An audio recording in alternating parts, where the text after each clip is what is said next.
আজকের ভিডিওতে আমরা দেখব কিভাবে তৈরি করা যায় ট্র্যাডিশনাল অটম পেয়ার পেস্ট, মৌসুমী সুস্থতার জন্য এক প্রাকৃতিক প্রস্তুতি।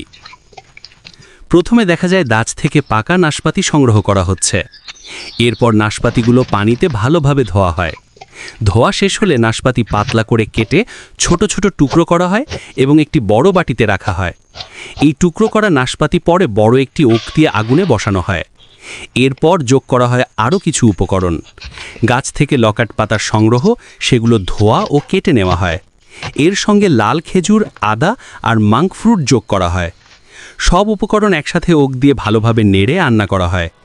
রান্না হয়ে গেলে মিশ্রণটি কাপড়ে ছেঁকে এর রস আলাদা করা হয়। আলাদা করা রস আবার ওক দিয়ে হালকা আঁচে জাল দেওয়া হয়।